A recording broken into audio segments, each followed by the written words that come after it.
and welcome to a very special Halloween edition of Overrated or Underrated, which is a series I haven't done in a while. So I figured might as well, and since it's Halloween, it definitely is the best series to really do a Halloween special for it. Of course, you're definitely watching this on Halloween, and I hope you're having a good one. So, with that, of course, this is definitely a Halloween-themed episode, and all of these bands in here are actually got something in common with Halloween. They either have something that's very horror-esque, some of them that have a bit more of a satanic tinge to them, or because all of them, they just tend to. So there's about 8 bands in here, but instead, due to the fact that this is a special Halloween edition, you ain't gonna see this box right here. It has been switched with something much more cooler. My Venom Cup. Something a little more cooler, something to really fit this Halloween episode. And of course, I want to address the fact that this video is quite dark, though there is definitely red to really make sure that you can see me. So let's definitely go right into it. Oh, you saw one pop. Alright. Of course, I'm wearing sunglasses, so you really aren't going to tell that my eyes are closed. If I pick one out, my eyes are open.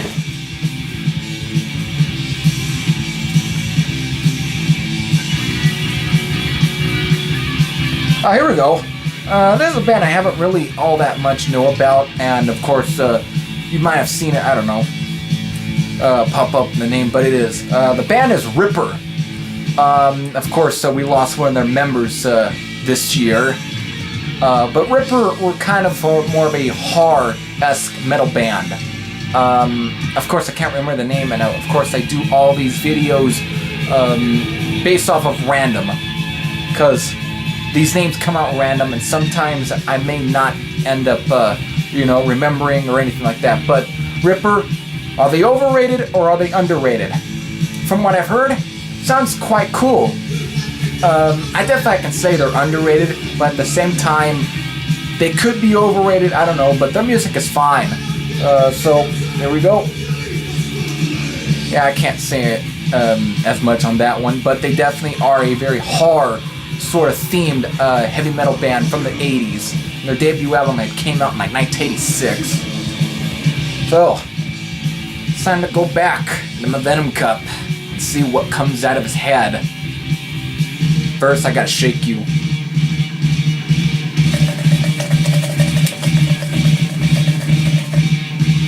Crap, my eyes are closed. I picked one out.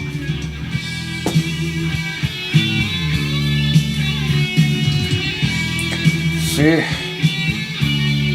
There we go. This is a band I'm definitely very familiar with. Death SS, a very cult Italian metal band. Actually, this band actually dates back to the 70s. They also get looked at as one of the few early doom bands, because they do have a bit of a doom sound, but they're one that really experimented, and they did have that horror look to them, with the masks and everything, and they're definitely cool. Of course, they ended up also going into kind of a techno type direction along the way, in which I haven't even heard that material, but due to the fact that it's techno, it may not even be that good to my ears. So are they underrated or are they overrated? Remember, their early material is definitely underrated, but they probably are an overrated band. But at the same time, they're a band that's very respectable. But they're good, nonetheless. Their early stuff, though. Of course, the story of Death SS is definitely a good release, and it's definitely one that is very recommended. Alright, let's get back to the next one.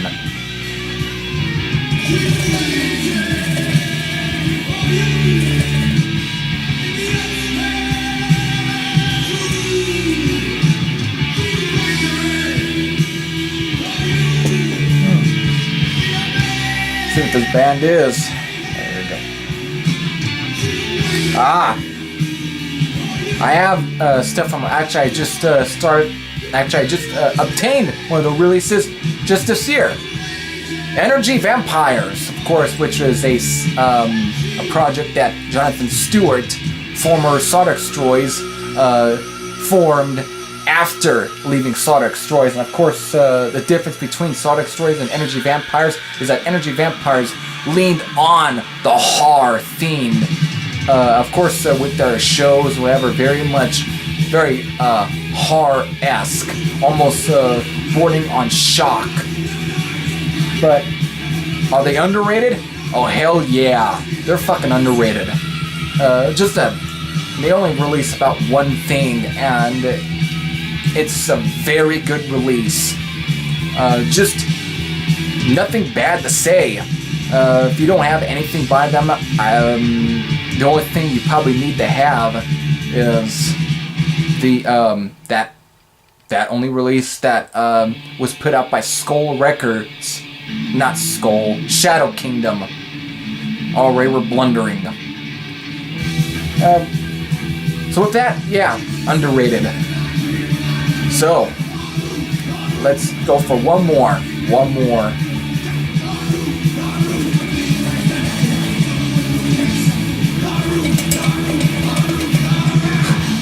Alright.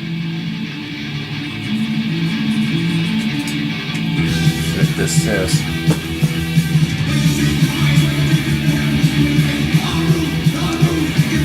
Here we go. This is definitely a band that I also talked about in my top 10 metal albums to play on Halloween. It's, of course, a classic band. And that is Zest. Now, they're not Halloween themed. They don't have this.